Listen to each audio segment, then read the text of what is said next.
I welcome you all to my new YouTube channel Easy Maths Learning. The intention of creating this channel is to make maths easy for everyone and make the concepts crystal clear. Today's topic is number system.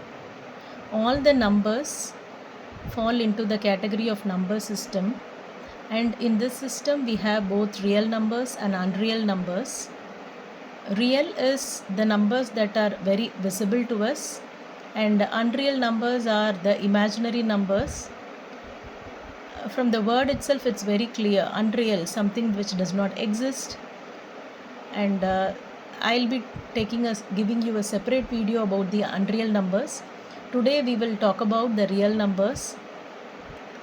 Real numbers as such, you have both rational and irrational. Rational in the sense, from the word itself, it is rational, something which is meaningful. So the number should also be of the form, they say, it should be of the form p by q, where q is not equal to 0. That is the book definition says for rational numbers. But just to make it simple, it is nothing but your denominator should not be equal to 0. Denominator not equal to 0, which means what happens, let us assume we put denominator equal to 0. We will do the opposite. They are saying the denominator should not be equal to 0. Let's put q equal to 0. Then what happens? I am going to divide a number by 0. 0 means there is no value. It is nothing. 0 is nothing. So putting that to 0, it means it is undefined. It goes infinity. They say when you are going to divide by 0, dividing by 1 means you are going to share it to one person. So which makes sense. But 0 means it doesn't exist, and if you are going to share it to 0, it means it is undefined. It is infinity, they are saying.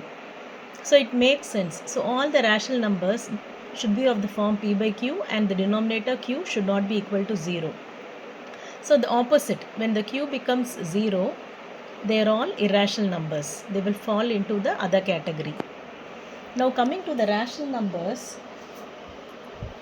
we have integers, whole numbers, fraction and decimal.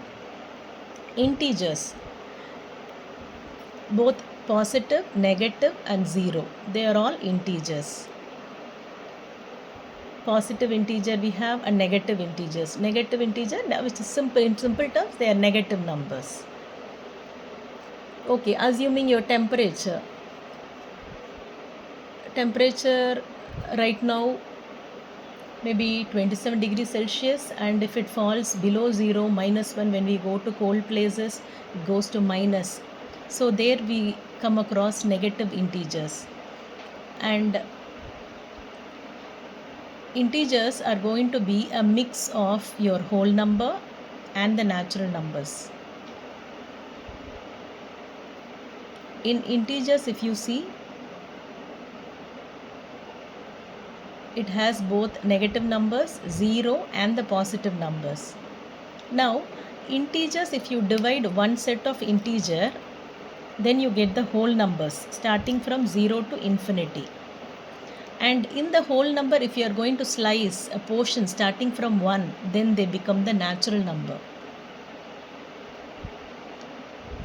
Right, slicing one part, the positive part of integer, you get whole number, and slicing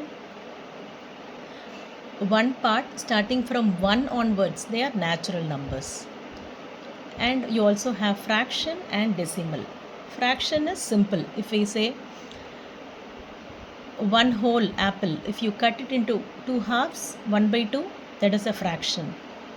You have 8 slices of pizza. If you take one portion of that, 1 by 8 of that is a fraction. And decimal is what, if you represent 1 by 2 in decimal, it is 0.5. 1 by 2 is 0.5. So that is a fraction. 1 by 10 is 0.1. That is also a fraction. Now, if this fraction is going to be terminating, in our case 1 by 2 with 0.1, it stops. 1 by 10 is 0.1, just 0.1. So these are all terminating decimals, we say. All the terminating decimals are also rational numbers. In case your fraction is going to be a never ending decimal like 0.5241017, it keeps going, it keeps repeating. Sorry, if it is a non-repeating and if it goes endlessly, then it is a irrational number, they say. But if it is going to have certain pattern, 212 212 212, if your decimal is going to be a repeating decimal, then it is a rational number. So integer, whole number, natural number, fraction and decimal we have, and in the decimal we have some bifurcation. If your decimal is going to be a repeating decimal, or if it is a terminating decimal like 0.5 or 0.1, then it is a rational number. But if your decimal is going to be a non-repeating and also non-terminating, meaning it goes endlessly, you keep dividing the number and it never stops at a point, so that means it belongs to the irrational number category. I hope this video is clear to you. Do subscribe the channel for more meaningful videos. Thank you.